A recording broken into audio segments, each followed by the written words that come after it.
Licerio, uno de los temas más controvertidos ahora mismo en el mundo del contactismo y de la ufología es el que se denomina los reptilianos. Tema polémico donde los haya, de quizás mucha influencia, de quizás gran trascendencia, pero dinos, ¿cuál es tu opinión al respecto? Hola Juan, un saludo. Bueno, el tema de los reptilianos efectivamente se ha puesto de moda, pero es que todos somos reptilianos. Es decir, en un momento de la historia evolutiva del ser humano, todos salimos del agua. Y al salir del agua somos anfibios. Por tanto, en una fase entre el homínido y la fase biológica del agua, tuvimos que tener una forma más o menos de dinosaurio o de saurio. De hecho, la tradición, por ejemplo, mesoamericana, hablan de Quetzalcóatl era el dios serpiente. Hay tradiciones que dicen que los dioses vinieron del espacio, primero cogieron a un delfín, dice la tradición. Por eso es tan listo el delfín. Y intentaron sacar de ahí al ser humano, pero no les resultó y cogieron una serpiente, un anfibio que estaba en el agua, porque la vida estaba en el agua. Y el más dotado, el más preparado, lo cogieron, lo adaptaron, le modificaron su estructura, lo acortaron, y de ahí salió el ser humano, el primate antes que el ser humano, que según dice la tradición era andrógeno, macho y hembra a la vez, pero era perezoso. Dicen entonces que los dioses los separaron el macho de la hembra, y ahí nació el amor, nació la atracción, porque nos separaron. Desde ahí estamos buscando nuestra identidad. Esa es una tradición. También en el templo de Dendera, en Egipto, se ve clarísimamente la transformación o la metamorfosis de la serpiente o de ese anfibio al humano. Incluso ahora mismo, hace muy poco tiempo, el doctor Russell, canadiense, popularizó una imagen del hombre dinosaurio. Y la verdad es que, ¿por qué no? Pudo ser. Por tanto, todos somos medio reptiles. Otra cosa es la connotación de reptiliano, que está asociado a un concepto peyorativo, negativo, de entidades que vinieron del espacio, o incluso que estaban antes que nosotros bajo la tierra, en el reino interior de la tierra, y son malísimos, nos hacen de todo, nos comen el coco, en fin. Bueno, todo este concepto nace de los Anunnaki. El concepto reptiliano surge como consecuencia de la divulgación que tuvo con gran éxito del libro Las Crónicas de la Tierra, o el 12º planeta, de Zecaria Sitchin.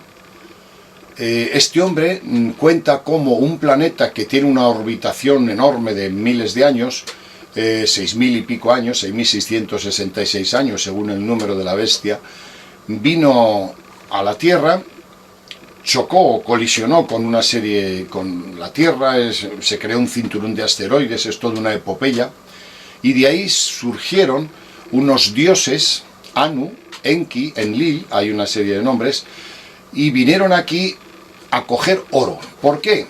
Pues porque su atmósfera tenía problemas, su ozono tenía agujeros y se rellenaba con oro. Entonces vinieron a la Tierra, pero como tenían que trabajar mucho, pues hicieron a un hombre, un esclavo, y le utilizaron en las minas para trabajar y recuperar el oro y llevarlo a su planeta. Convivieron con el hombre unos cuantos miles de años hasta que después desaparecieron. Esa es la historia que cuenta Zecaria Sitchin, bueno, que está inventada en el 99%. Es decir, los dioses que vinieron de la tradición sumeria son los mismos, exactamente los mismos que la tradición egipcia. Ra, Isis, Osiris, en el otro sitio Anu, Enki, Enlil, son los mismos.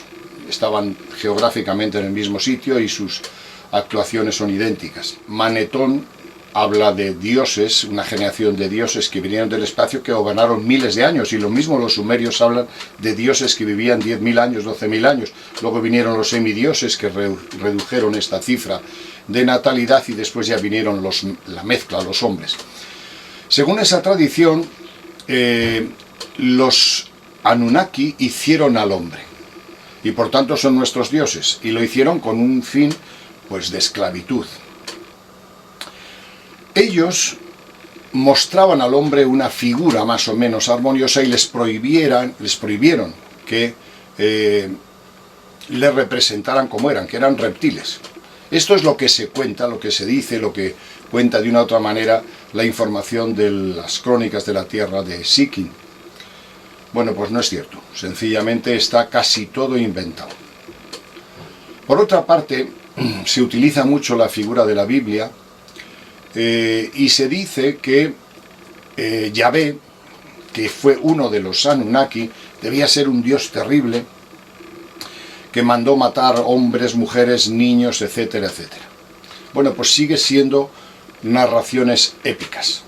La Biblia, el conjunto del Antiguo Testamento, el Pentateuco, el Levítico, todos estos libros, es una recopilación hecha en el siglo VII a.C., donde de una u otra manera se resume toda la tradición escrita caldea, la tradición propia de las tribus semitas de aquella región, y se reducen y se concretan en una serie de libros inventados. El 90% está inventado.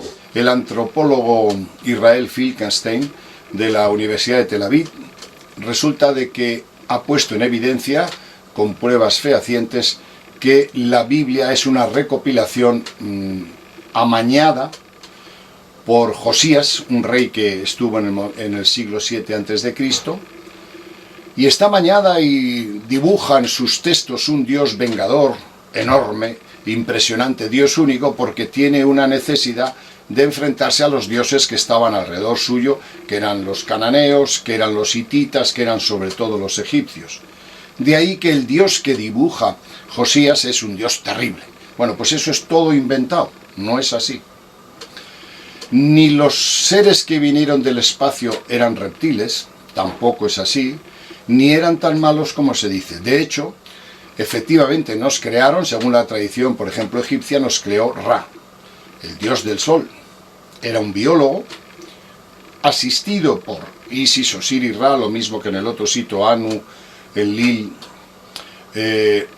y Enki hicieron al ser humano, pero no nos hicieron para trabajar, no necesitaban esclavos, y mucho menos oro, eso está absolutamente inventado. Les tocaba, era necesario proseguir en la evolución humana. Los seres que vienen desde tantos años luz no vienen caprichosamente a hacer esclavos. Por otra parte, ese planeta Nibiru no existe, sencillamente se lo han inventado. Y además, con una órbita de 6.600 años es imposible que pudiese albergar vida, porque en la medida de que se acerca al Sol quizás se pueda recibir la influencia positiva y ciertos estímulos de vida, pero con una órbita tan grande es imposible, no es cierto.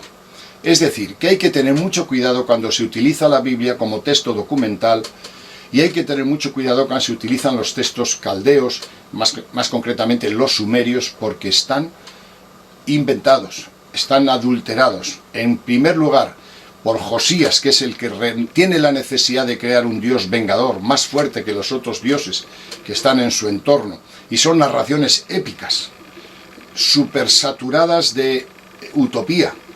No fueron ciertas, ni es cierto. La historia de Moisés, que no se sabe siquiera si existió, probablemente estén hablando de los Hicsos, un pueblo que fue expulsado de Egipto. Casi Abraham no se sabe si existió. Las murallas de Jericó, como bien dice Finkelstein, son 4 piedras. Los 600.000 que salieron de Egipto como esclavos es imposible, porque las crónicas egipcias están perfectamente datadas y no pudieron salir 600.000, algunos dicen 2 millones, eso es todo, son narraciones épicas. Eran 4 pastores, no había más. Para hablar de los reptilianos necesitamos hacer un sondeo desde 2 perspectivas. La física, utilizando los textos narrados que son muy dudosos, y la astral, la psíquica. Si tuviésemos clarividencia, veríamos que sí existen los reptilianos, y peores que los reptilianos, pero no son los Anunnakis, no, ni son Isis, Osiris y Ra.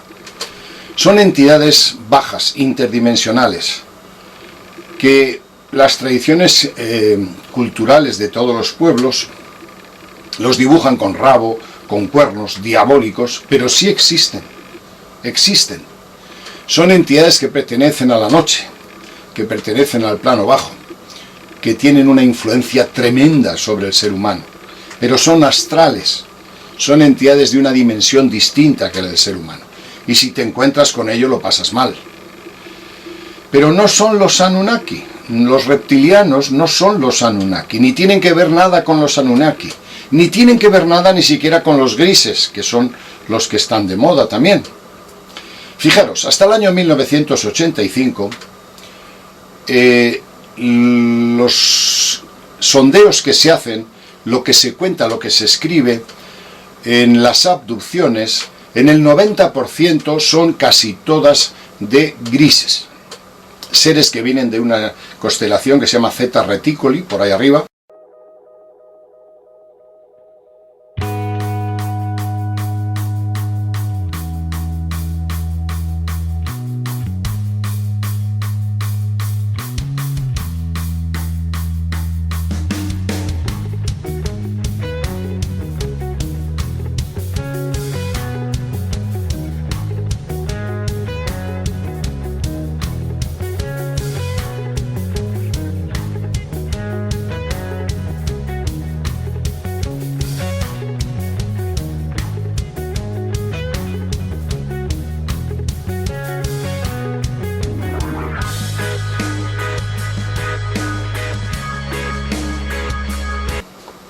A 40 años luz de aquí, vienen a la Tierra, hacen un pacto con Eisenhower, es cierto que lo tienen y es cierto que están, y estos grises que son bajitos de 1,20 m más o menos, sí que tienen, en algunos casos se les ha descrito con una piel tipo escamoso, de ahí puede venir la idea de reptiles. Bueno, pues estos seres que están aquí, que nos hacen la puñeta, que vienen a recoger muestras biológicas, temen tanto como nosotros a esas entidades bajas del astral. Pero para verlas hay que estar en su frecuencia y hay que tener clarividencia. Como no las vemos, lo primero que percibimos es el plano físico, y se le hemos atribuido a los reptilianos Anunnakis o a los grises.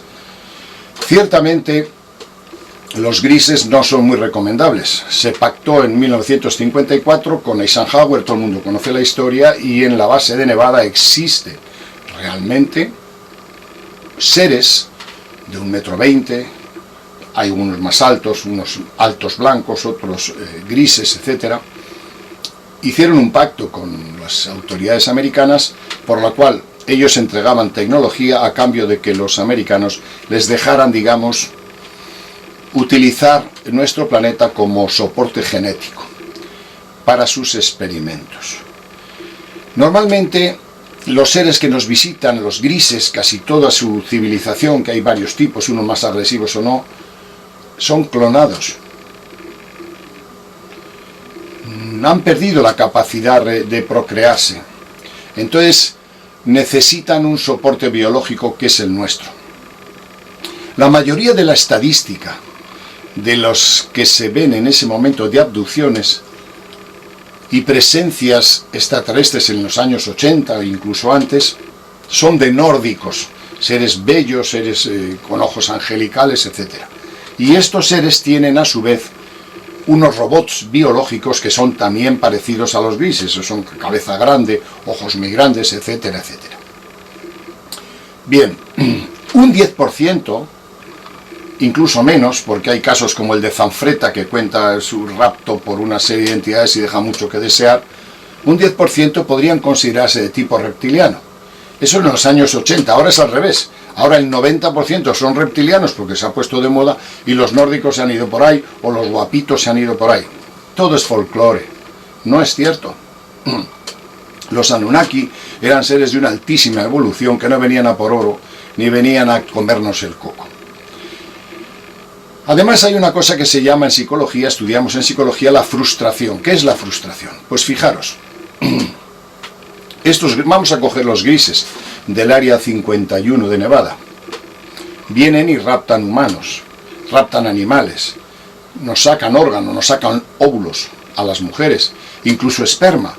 Tienen una capacidad, alguna de estas razas extraordinaria, pueden duplicar al ser humano, pueden hacerte como tú y mecanizarte por la calle, pilotarte por la calle. Son tremendos, son, digamos, maestros biológicos. Estos seres, efectivamente, han traspasado la barrera de la ética. Nos abducen en colaboración con fuerzas precisamente humanas bastante puñeteras, con determinados servicios secretos. Pero fijaros lo que es la frustración. El ser humano ha superado con creces la actuación de estos seres. Los reptilianos al lado del ser humano son aprendices. Nosotros no solamente hacemos lo que hacen ellos, sino peor. Cogemos a un niño, no uno, miles de niños, los raptamos, les quitamos los riñones, les quitamos el hígado, les quitamos los pulmones, los matamos como perros para hacer trasplante de órganos, para hacer mercado de órganos. Eso no lo hacen los grises, ni los reptilianos, lo hacemos los seres humanos. Nosotros tenemos 40.000 personas que se mueren al día de hambre. Ellos no se mueren de hambre, no se mueren de hambre. Nosotros tenemos guerras, 300 o 350 guerras permanentes, de una maldad y de un inquinamiento absoluto. Por ejemplo, en Siria bombardeamos solo bombardeados sobre los cadáveres y más en nombre de no sé qué paz, en nombre de no sé qué tratado. Somos unos animales. Violamos todos los días del orden de 5 o 6 personas por hora en todo el mundo. Violar a mujeres. Explotación infantil, lo más absurdo todavía. Nosotros tenemos artefactos atómicos almacenados para destruir toda la humanidad en un par de horas. Entera. Desaparecería si estalla todo el arsenal atómico que tenemos. Eso no lo tienen los reptilianos ni lo tienen los grises. No frustremos las actuaciones. No digamos que nosotros somos los buenos y ellos los malos. Es un recurso de frustración. Estudien psicología. Se estudian primero de psicología.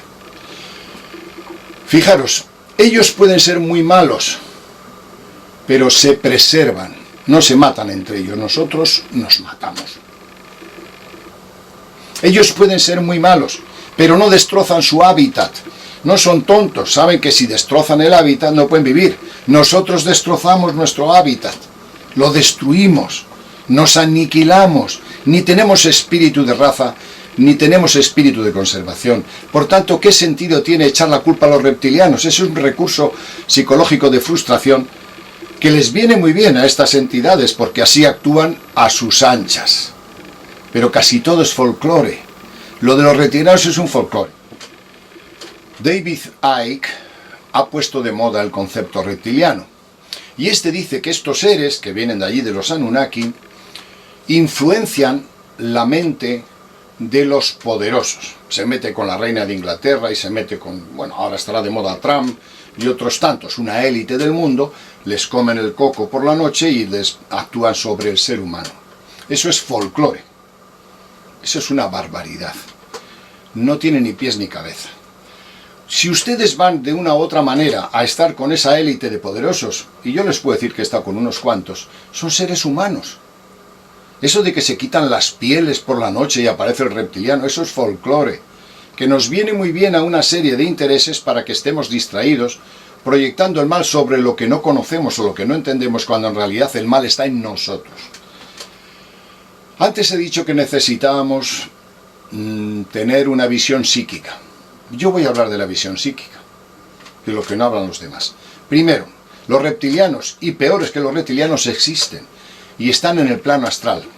Si usted se acerca por su vibración, por sus actuaciones a ellos, ellos te influencian, lo que se llama la posesión. Y hay muchos poseídos.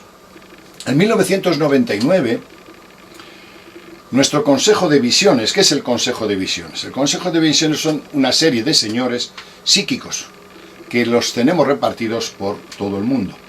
En 1999 me llegaron varios informes, sobre todo de mujeres, tienen una especial capacidad. Me hablaban, me decían: Lice, he visto algo raro, y los 3 o 4 que me llegaron coincidían, o más, no sé cuántos llegaron. En 1999, antes de julio, una serie de larvas inmensas, larvas negativas, tipo reptil, vinieron a la Tierra, pero eran astrales. Y me decían estas personas, todas, que poseían sobre todo a los políticos, a los seres humanos en general, pero sobre todo las más grandes iban donde los políticos. Y estas larvas se extendían a través de las emociones. Si yo amaba a una persona, esa larva cogía esa emoción y se trasladaba al otro. Estaban aterrorizadas, porque solo las veían ellos, eran clarividentes. Pero curiosamente, hay una profecía de Nostradamus que dice: el 7º mes del año 1999, un gran rey de espanto vendrá del cielo. Claro, él lo veía, y los psíquicos que nosotros consultamos lo veían, pero el resto del mundo no lo veía, y por tanto atribuyó eso a los Anunnakis o a otro. Hay muchos planos que no se ven, pero desde luego hemos superado a los Anunnaki, a los reptilianos, en nuestra propia maldad como tal.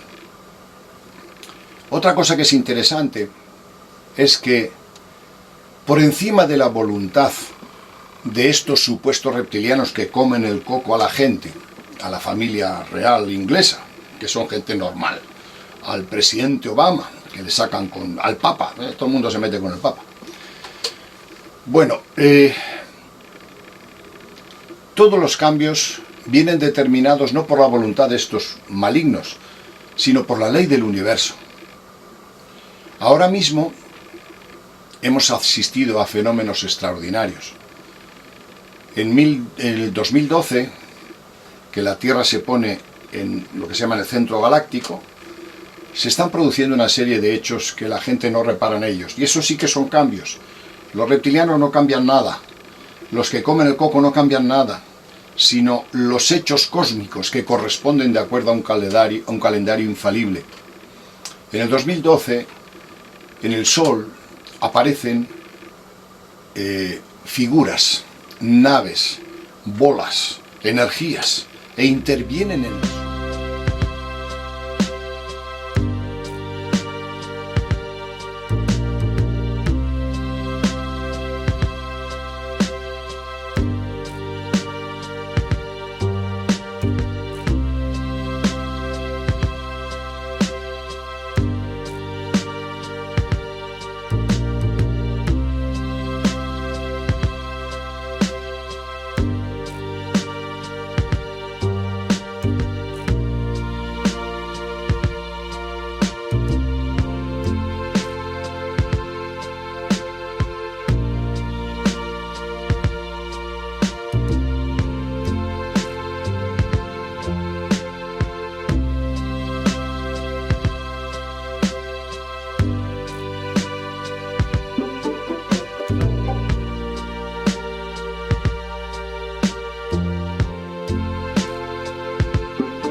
Si existe un milagro inenarrable, extraordinario, es lo que pasó en el 2012 con los extraños objetos que se acercan al Sol y cogen o captan o emiten energía. Eso es un milagro de una naturaleza extraordinaria. ¿Por qué? Porque una masa parecida a la de Júpiter, que es en el caso de la bola que vino en el 2012, si entra en nuestro sistema solar, nos destruye. Se acabó el sistema solar.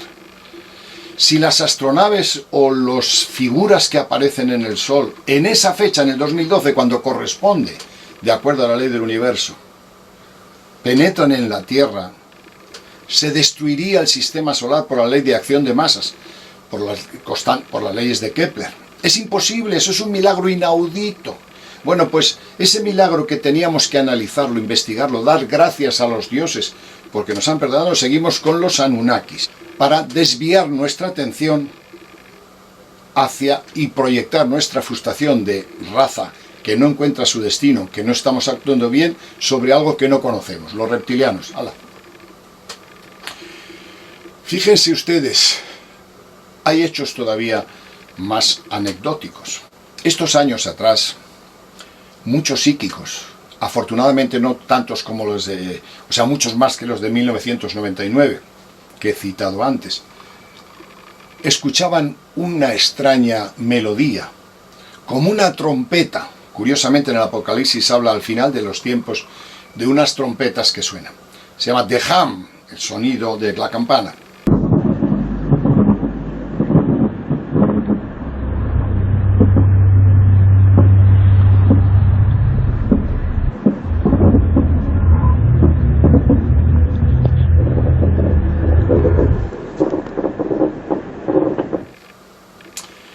Ese sonido que ha venido simplemente porque nos hemos alineado con el centro galáctico, está moviendo un montón de entidades que están desapareciendo a otro plano del planeta. Y claro, ¿y usted por qué lo dice? Porque las vemos, porque hay gente que las ve. Y si usted no tiene esa frecuencia visual no significa que no exista. Entonces, hay entidades que no resisten ese sonido de Ham y se tienen que marchar. Curiosamente, no nos enteramos más que unos pocos de lo que ocurre mientras que los demás siguen. Los reptilianos que están liándola, pero que es una distracción. Hay pocos que conocen cómo actúan las fuerzas astrales interdimensionales del mal. Y es paradójico explicarlo, es muy difícil explicarlo para que me entiendan y no se molesten. Hay una historia más o menos cierta, más o menos incierta, porque todo esto está rodeado de un hálito de misterio, de un tal Bob Lazar. Bob Lazar es un astrofísico contratado por el ejército americano para hacer una investigación en tecnología inversa. Captar información, coger información y recursos técnicos de unas astronaves que habían caído en Estados Unidos y aplicarlas a nuestra tecnología. Bob Lazar dice que cuando entra en el Área 51 y habla que hay allí seres cabezones, bajitos, grises, le entregan una serie de informes. Y uno de los informes dice, nosotros, los cabezones, los grises, nosotros hemos programado 3 seres para que actúen sobre ustedes. Y uno de ellos es Jesucristo. Bob Lazar se queda alucinado. Dice, ¿cómo cuento yo eso? O sea, que el Padre Creador es un gris o un cabezón. Eso es lo que cuenta. Puede ser mentira, es una anécdota. Lo que yo quiero decirles es cómo actúa el mal. El mal actúa con la paradoja del bien. Vamos a ver si me explico. En cuanto se crea un Dios, imagínense, en el año 300 y pico, se deifica a Jesucristo. Me da lo mismo Jesucristo que Mahoma, que Buda, que cualquiera. En cuanto se crea un Dios, se crea una casta. Los gestores de Dios, los intermediarios, de tal manera que está Dios inalcanzable, los representantes en la tierra, cardenales, diáconos, subdiáconos, obispos, arzobispos, y al final aparece el hombre, que es el que no entiende. Para llegar a Dios tenemos que utilizar toda esa jerarquía. Con esa estrategia ocurren, o el mal utiliza 2 elementos. Primero, el poder está fuera de nosotros. El que nos perdona, el que nos salva, el que nos sana, el que nos castiga, está fuera de nosotros. Nosotros no pintamos nada. Y segundo, nos divide. Cuando a una persona le llaman maestro, le dejan solo. Los demás somos todos alumnos, el maestro está solo. Yo prefiero que me llamen hermano. Pero la jerarquía nos divide, nos enfrenta. Y esos gestores que están en todos los rangos de la vida, están en el ejército, están en la política, están en la religión, hace que la diferencia de clases se pelee, combata. Entonces el mal está encantado. suscita un líder o un dios y todos vamos ahí con el poder fuera. Ahora, como nos hemos dado cuenta, al final nos damos cuenta de que por ahí no funcionan los temas, o los tiros, como se dice, porque llevamos 2000 años de dolor, de sufrimiento y no hemos avanzado nada, o muy poco. ¿Qué hacemos? Sale una nueva estrategia. El poder está dentro de ti. Si usted cambia su proceso emocional, si usted cambia su mente, está todo resuelto. Por tanto, cambie usted su estructura mental, confíe usted en sí mismo.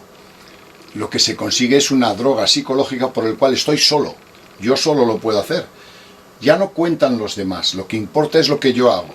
Individualidad. Y así, esa estrategia del mal, llámese reptilianos o como quieran llamarlos, hace que por un lado nuestro poder esté fuera y nos gestionen el acercamiento a ese poder, y por otro lado esté tan absolutamente dentro de mí que estoy solo, individualista, solitario. La clave no está ahí.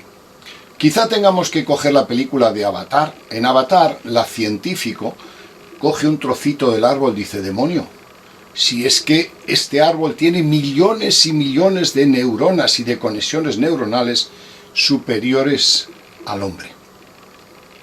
Si nosotros pudiésemos incorporar esa memoria de la Tierra, como pone en Avatar, en nosotros mismos, si además dejáramos a los dioses en un lado y la individualidad en otra, y empezamos a trabajar en solidaridad, todos como bloque, ahí está la clave de la felicidad. Esto es lo que temen las entidades negativas, que nos juntemos, que trabajemos en solidaridad, sin maestros, sin divisiones, sin el poder fuera, sin el poder solo en mí, que nos juntemos. ¿Por qué vienen las entidades, los grises y otras entidades a la Tierra a atrapar nuestra genética? Porque somos geniales, porque somos una creación del universo única. Si nosotros aprendiésemos a conectar con ese poder que no reside en nosotros mismos, no nos engañen, ni reside en Dios, reside en el colectivo. Si conseguimos llegar a esa síntesis de humanismo, de ciencia, de inteligencia, de asamblea, de compenetrar en nosotros la naturaleza y el universo, seríamos absolutamente felices, inalcanzables. Y eso lo tiene el ser humano. Las entidades que vienen sobre todo de tipo clonado, que tienen muy poca evolución, muy poca paradoja, muy poca mezcla genética, quieren atrapar nuestra genética. Porque somos una creación de los dioses extraordinaria. No solo de los Anunnaki, sino de otras tantas razas que han venido y nos han inseminado. Pero lo más curioso es que siguen clonándonos, trabajando con nosotros, haciendo abducciones para prepararnos para un cambio. Y el cambio, yo puedo asegurarte, Juan, que no lo van a dar ni los reptilianos, ni las personas que se pongan a hacer puertas dimensionales o a meditar de 8 a 9. Todo contribuye.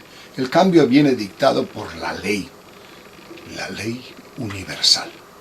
La ley que cambia las cosas, y el que esté predispuesto y pueda cambiar, adelante, y el que no, no. De una u otra manera, quiero decir con esto que sí que existen entidades negativas de un poder inmenso, que son interdimensionales.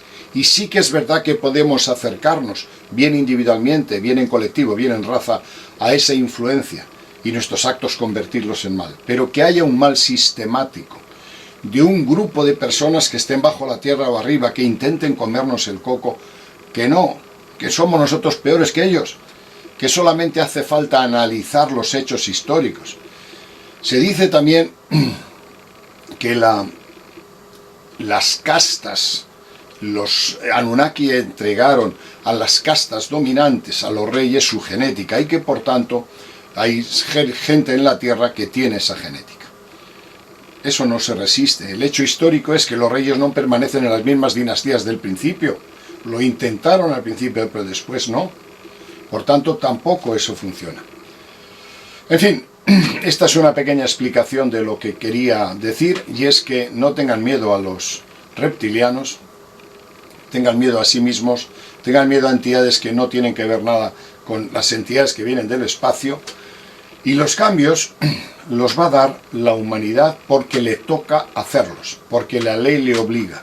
Lo único que podemos hacer es juntarnos en asamblea, en investigación, en trabajo, en humanismo absoluto, en el respeto a la vida total. El resto ya se dará por añadidura. Y cuando consigamos conectar con el potencial que tiene el ser humano, seremos invencibles. Ninguna entidad del 3 al 4 nos va a comer el coco, ni nos va a influenciar. Somos nosotros que no conseguimos encontrar el poder que reside en el grupo, que reside en la vida, que reside en la integración del colectivo. La clave, vuelvo a insistir, es no jerarquizarse, no poder poner en Dios o en extraterrestres, o en entidades, o en gestores que vienen a comernos el coco. Por ahí no van los tiros. En fin, ya hablaremos de esto otro día. No sé si me he alargado demasiado, Juan, pero tenía emociones que tenía que sacar. Y sabes que a veces soy un poco vehemente. Si he molestado a alguno, si he hecho alusiones a alguna persona, pues sencillo, que le puede molestar, lo retiro y se acabó. Buenas tardes.